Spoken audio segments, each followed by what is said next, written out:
So in this lecture, we want to discuss a practical method, an algorithm for finding the inverse. And in order to understand this, we would like to dig deeper a little bit into some of the properties of invertible matrices more. Okay, so I want to emphasize these results because they will help us understand this algorithm or these practical steps of how to find the inverse. Okay, so first, some of these properties, I want to put them into some nice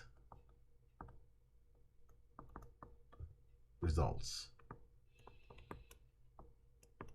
Okay, so let A be n by n square matrix. So the following statements are equivalent, and I will explain why. The following statements are equivalent. So the first one, A is invertible, so it has an inverse. 2, the homogeneous linear system A times x equals 0 has one solution. So you do have, has is obvious because the homogeneous linear systems, they always have the trivial solution, okay? But that has only one solution. That's amazing, meaning the trivial solution, of course, okay? 3, any, of course, A here is the coefficient matrix, huh? So any linear system A times x equal b, meaning all the linear systems where A, the coefficient matrix, is A, okay? For any column vector B has one solution. So it is consistent and it has only one solution. It is consistent and it has only one solution. 4, the number we discussed before, the number r that we call the rank in the previous lectures, the number r is equal to n, associated to the coefficient matrix, of course. 5, when we do the row elementary operations on A, okay, when we try to solve the linear systems, and we go down, we get the row echelon form, and then we go up, and then we get the reduced echelon form. So the reduced echelon form, the reduced echelon form of A is In. Okay? So why is that? They are all connected to the stuff we discussed before about linear systems. Okay? So first of all, note that, okay, if A is invertible, so to put the stuff together, to explain this theorem or result that we mentioned, A times x equal b if and only if x is equal to A inverse times b. So this explains why any linear system with any column vector b, the non-homogeneous term b, okay, then you have one unique solution given by A inverse times b. Okay, so it is consistent, it has only one solution. In particular,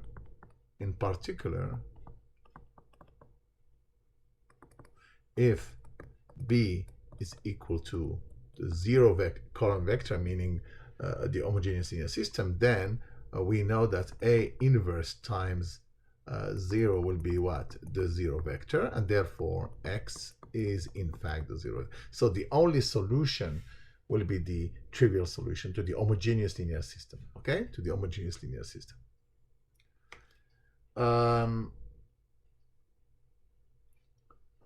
If we take the row elementary operations,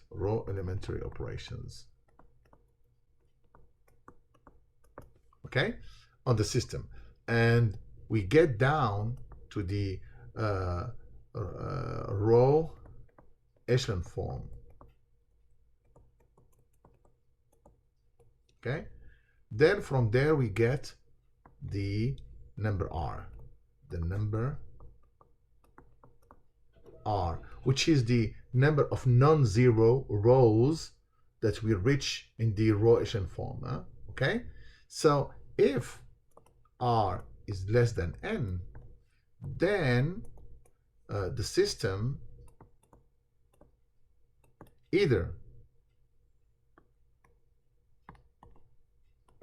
is inconsistent, so we have to look at the 0 rows, or has, if it's consistent, infinitely many solutions. So the only way you can have one solution, so R equals to n, if and only if the system has one solution. So we have seen this. It's just how to put it together, okay? How to put it together. Now, assume, so I want just to make a remark here, that in the definition of invertible matrices, we said that A is invertible. This is the original definition. If and only if there exists B such that A times B equals B times A equals In. Okay, since A is a square matrix, then B is also a square matrix, otherwise we cannot do this product and it will have the same size, okay? So in fact, what we will show is that it's not very hard to see that if B times A is equal to In, then both A and B are invertible. Whenever you have this, okay, are invertible. And if they are invertible, then obviously we have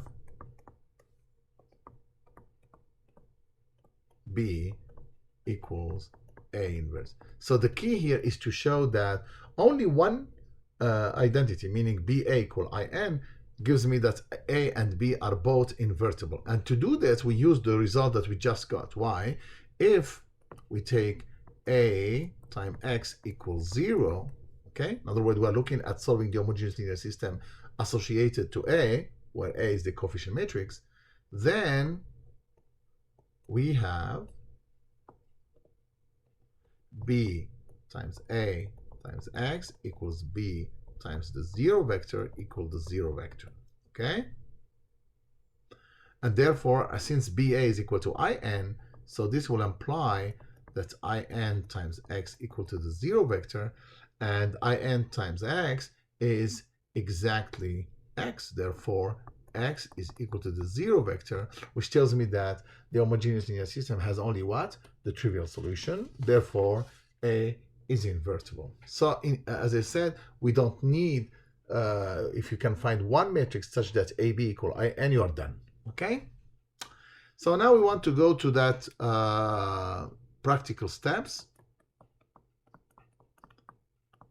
okay, or algorithm for finding the inverse.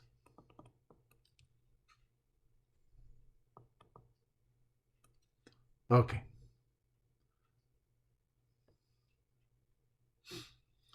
Okay, so now it's going to be based on what we did before. So the idea here is to go back to the system AX equal B, the linear system. Okay, so we said the solution X is equal to A inverse times B, whenever you have a column vector B. Okay, so now let us take B to be 1, 0, 0, 0.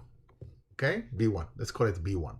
Okay, then A inverse times B1 is exactly what I call A1 inverse, the first column of A inverse. Yeah?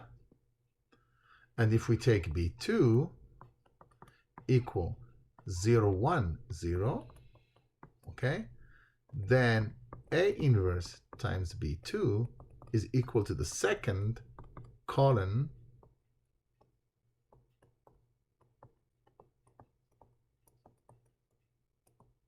of A inverse, etc.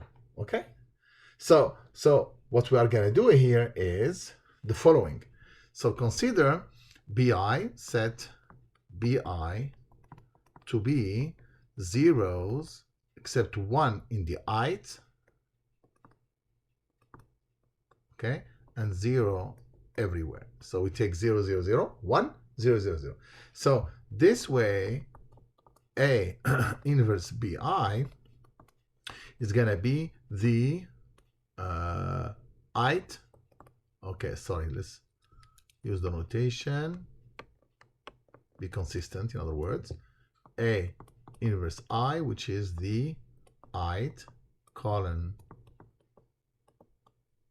vector of A inverse. So you see, we can get all of them by solving this system AX equal what? B1, AX equal B2, etc., etc. But the coefficient matrix of this system, so the goal is to solve A times X equal what?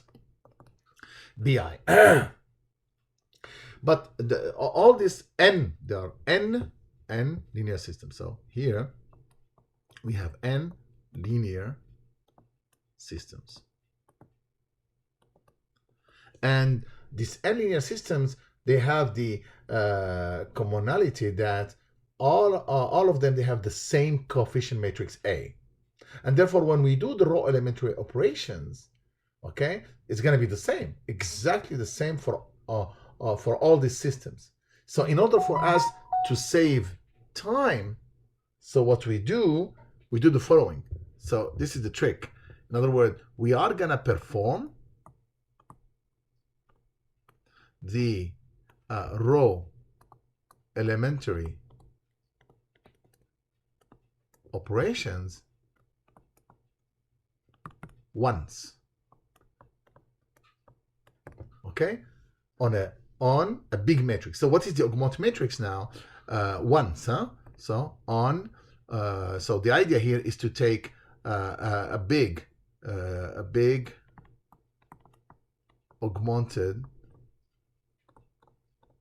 matrix where on the right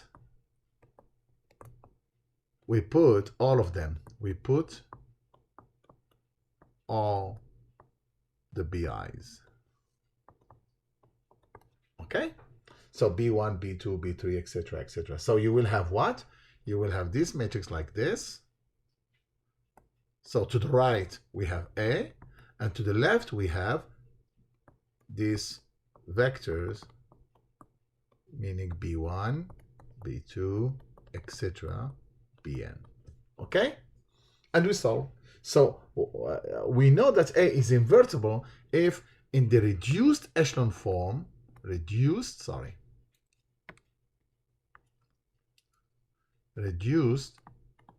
echelon form, we're gonna get I. So once you reach the reduced echelon form, we're gonna have here In, and here we're gonna have the solutions x1, x2, xn, which are the column vector of, in other words, what you have here is A1 inverse, A2 inverse, An inverse, meaning the column vectors of A inverse. Therefore, what you obtained, in fact, is A inverse. Okay, so that's the trick. Huh? This explains the logistics behind this computation that we are gonna do. Okay. Okay, so let's do it on an example. Okay. Find the inverse of A equal 1 to 1, 2, 5, 0, 3, 3, 8. Okay, so what did we say? We come up with this big augmented matrix. Okay, so it's gonna be 1 to 1, 2, 5, 0, 3, 3, 8, and then we put B1, 1, 0, 0, B2, 0, 1, 0, and B3, 0, 0, 1, meaning what? IN, in fact. That's what we are doing. The B1, B2, Bn is exactly IN. So let's put it here, okay?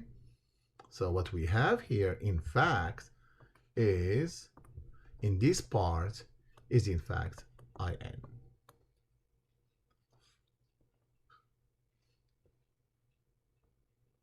Okay, so now we are gonna perform the raw elementary operations. By now we are experts on this.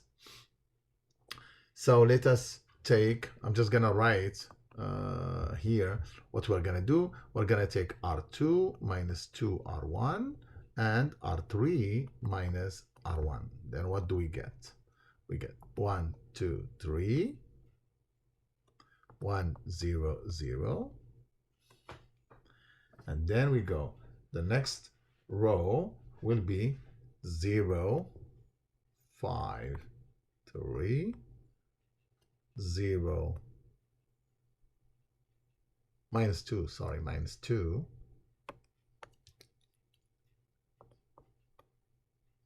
1, 0. The next one will be R3 minus R1, 0, minus 2, 5, 8 minus 3, and then minus 1, 0, and 1. Okay? The next one will be to remove the sorry, I have a little mistake here. Oh yeah, sorry, I copied 5 and 3 and it's not 5 and 3. So remember, it's R2 minus 2 R1, so it's gonna be 2 minus 2, 5 minus 4, 1, 3 minus 6 minus 3. Okay, so now we want to remove the minus 2. Okay, so we're gonna take R3 plus 2 R2. So it's gonna be 1, 2, 3, 1, 0, 0. Okay, 0, 1, minus 3, minus 2, 1, 0. Okay, and then we add. So this would be 0, 0, minus 1. Because it's got to be 5 minus 6, and then minus 5, 2, and 1. Okay? So now let us make sure, because we want to reach the identity matrix, let us multiply the third row by minus 1, 2, 3, 1, 0, 0, 0, 1, minus 3, minus 2, 1, 0. And then we multiply by minus 1, 5, minus 2, minus 1. Okay, so now we are done with the row echelon form.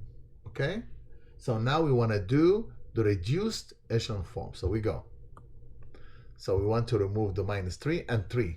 Okay, so for that we take R2 plus 3 R3 and R1 minus 3 R3. 0, 0, 1. So we are going up now, huh?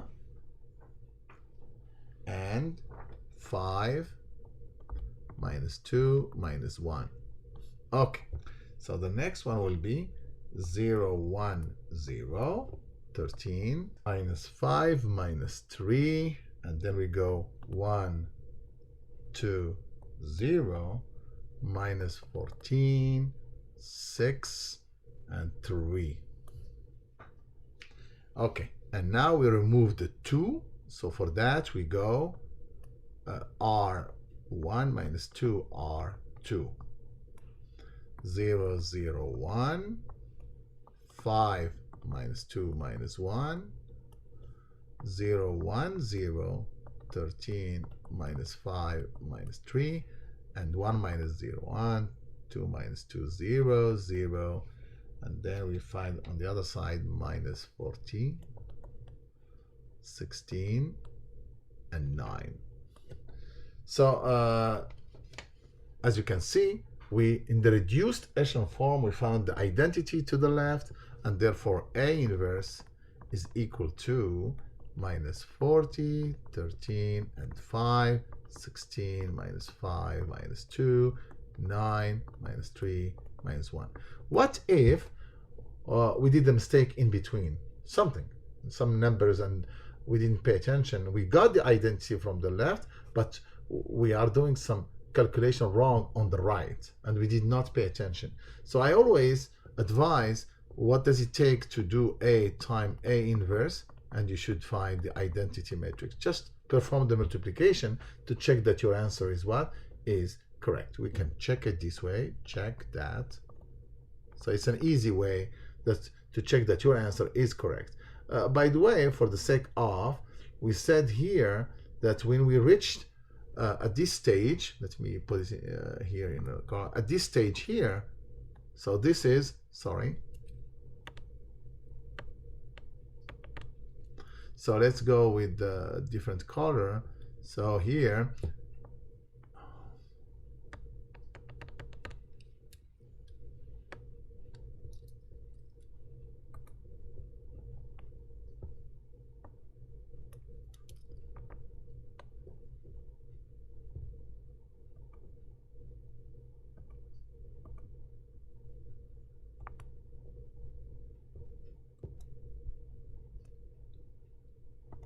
so here, when you reach this one here, this is the echelon form.